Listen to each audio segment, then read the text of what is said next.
नमस्कार दोस्तों, मेरा नाम वरुण है। मेरी 10 से 5 की नौकरी है। मैं हमेशा से एक अच्छा बेटा रहा, लेकिन एक बार ऐसा हुआ जिसने मेरे पूरे परिवार की किस्मत ही बदल दी।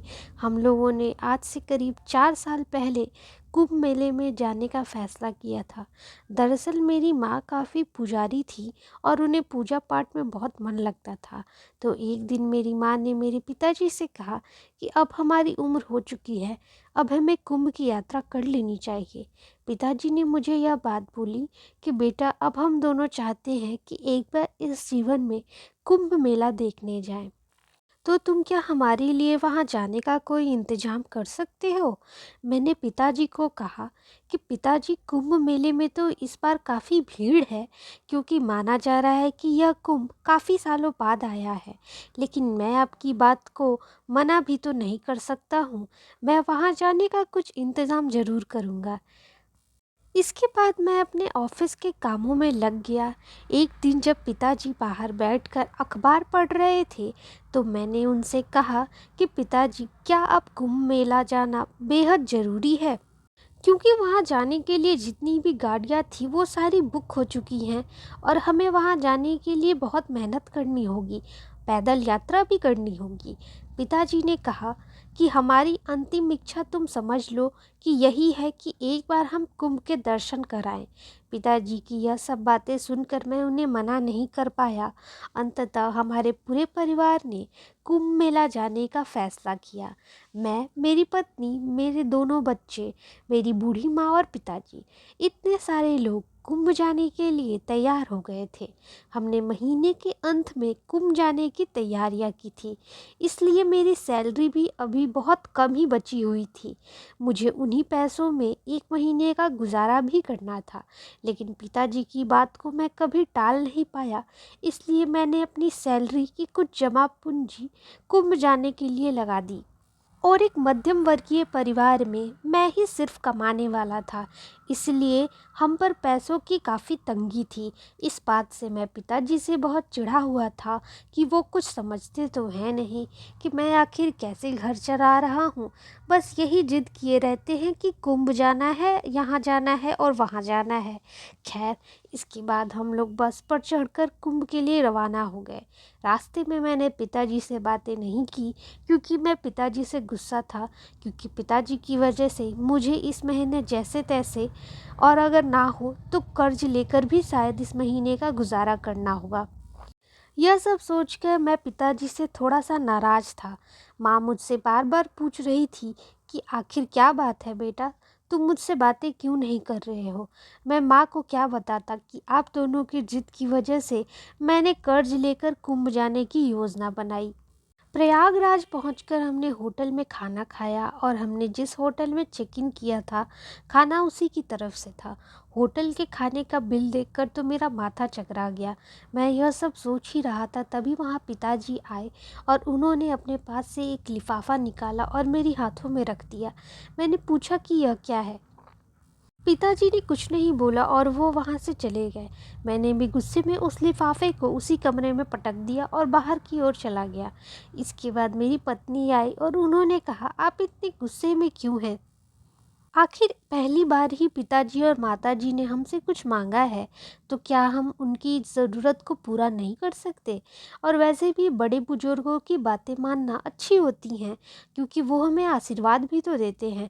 लेकिन मैं पत्नी की भी बात नहीं सुनना चाहता था, क्योंकि मेरे दिमाग में तो बस पैसों की तंगी की बात चल रही थी, और मेरे छोटे बेटे का एडमिशन भी करवाना था। इसलिए मैं सब चीज़ों में अब नहीं पड़ना चाहता था। मुझे लगता था कि यह पूजा पाठ सब फालतू की चीज़ें हैं। मेरी पत्नी, मेरे पिताजी और मेरी माताजी को पूजा पाठ में बहुत भरोसा था, लेकिन मैं इन लोगों से बहुत ही अलग था। मैंने कभी भी पूजा पाठ में भरोसा नहीं किया। मुझे हमेशा लगता था कि यह सब धर्म कांड की बातें बाबाओं की हैं और उन्हें ही करनी चाहिए।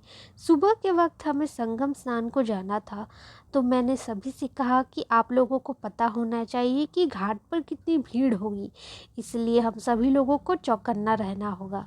मैंने अपने सभी बच्चों को यह भी बता दिया कि अगर तुम खो जाओ तो तुम्हें किससे कहना है कि आप मुझे इस नंबर पे कॉल लगा के दे दें, मैं अपने पापा से बात करना चाहता हूँ।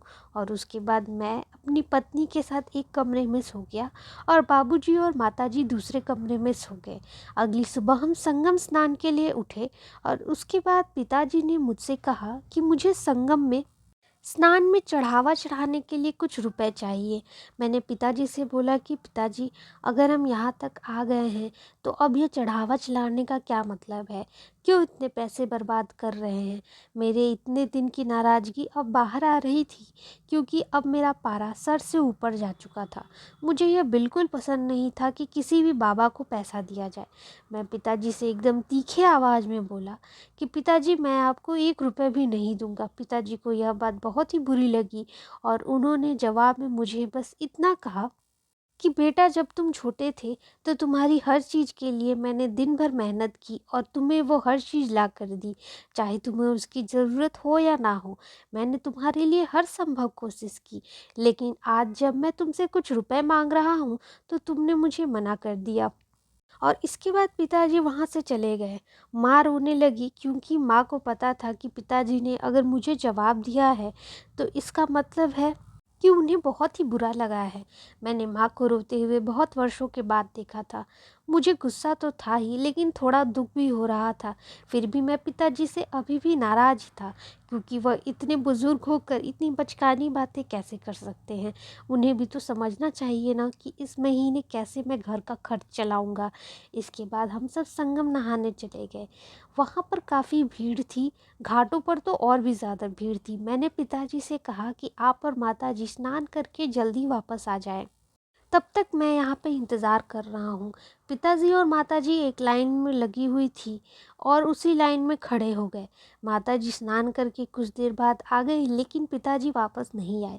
मैंने माँ से कहा कि पिताजी की लाइन तो पहले ही आगे बढ़ चुकी थी, वह अभी तक वापस क्यों नहीं आए? माताजी ने कहा, मुझे तो नहीं पता।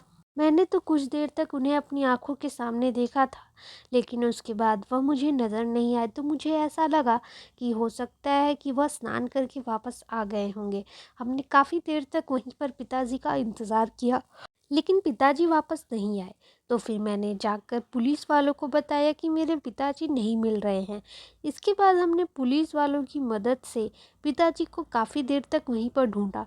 ढूंढते ढूंढते रात हो गई, लेकिन पिताजी का कहीं अता पता नहीं चला। सीसीटीवी कैमरे में भी पिताजी का कोई पता नहीं चल रहा था। इसके बाद तो मानो कि मेरे घर में मातम का माहौल पसर गया। माँ का रो रो कर बुरा हाल था और मेरी पत्नी भी अपने बच्चों के साथ बहुत ही परेशान होकर पिताजी को ढूंढ रही थी। मैंने सबसे पहला काम यही किया कि मैंने अपने पूरे परिवार को घर पहुंचा दिया और वापस से संगम प्रयागराज में आकर अपने पिताजी को 1 महीने तक ढूंढा, लेकिन 1 महीने तक भी वो मुझे नहीं मिले। इसके बाद हमारे परिवार में वो एक भयावह याद बन के रह गई। हम में से कोई भी उस घटना का जिक्र भी नहीं करता था। माँ की रोते रोते तबीयत खराब हो गई और माँ को पैरालिसिस भी हो गया। इसके बाद मुझे अपनी गलती का एहसास हुआ क्योंकि मैं अंतिम समय में पिताजी से झगड़े कर रहा था और उनसे बातें भी नहीं करता था, क्योंकि मुझे लगता था कि उनकी वजह से मेरे पैसे खर्च हो रहे हैं। मुझे इस बात का अफसोस आज भी है। आज पिताजी का जन्मदिन था और जन्मदिन के मौके पर 4 साल बाद सभी लोग उन्हें आज भी याद कर रहे थे। तभी मुझे अचानक वो लिफाफा याद आया जो प्रयागराज में मुझे पिताजी ने दिया था, लेकिन मैंने गुस्से में उस लिफाफे को अपने कमरे में छोड़ दिया था। मैं वो लिफाफा अपने साथ लेकर आया था और मैंने उस लिफाफे को अलमारी में रख दिया था और अलमारी में रखने के बाद मैं भूल भी गया था। आज अचानक से मुझे उस लिफाफे की याद आई तो मैं घर जाकर अलमारी में उसे ढूंढने लगा। मैंने देखा कि वो लिफाफा अभी भी वहीं पड़ा हुआ था। मैंने जब उस लिफाफे को खोला तो मैं सन्न रह गया। मैंने देखा कि उसमें बहुत सारे रुपए थे।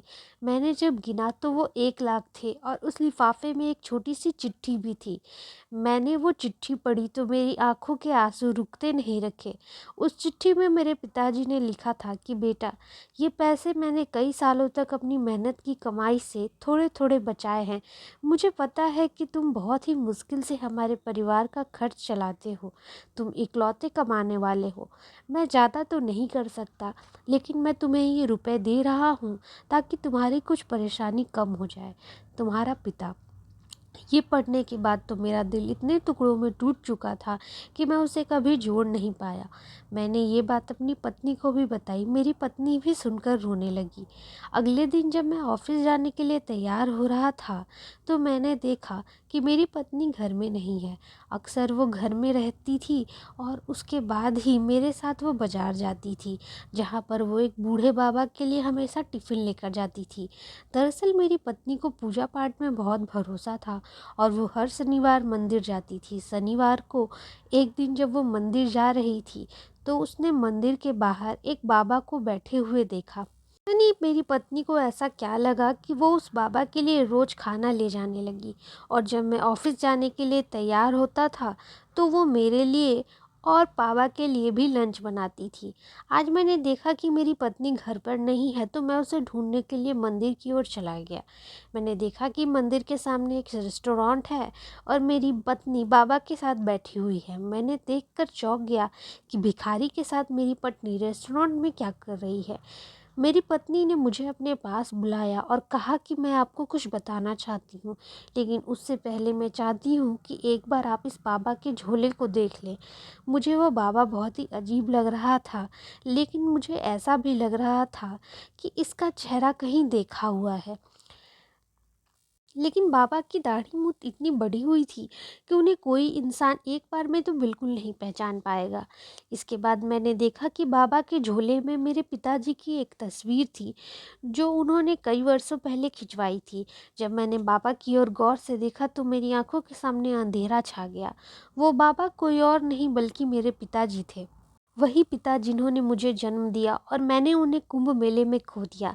मैंने पिताजी से कहा कि पिताजी, क्या आप मुझे पहचान रहे हैं? मुझे नहीं पता कि वो मुझे पहचान रहे थे या नहीं। उनकी आंखों में जो चमक थी उससे मुझे यह यकीन हो गया कि वो मुझे ज़रूर पहचान रहे थे। इसके बाद मैंने जल्दी से उन्हें अस्पताल में भर्ती कराया। अस्पताल ले जाकर पूरी तरीके से इलाज करवाया।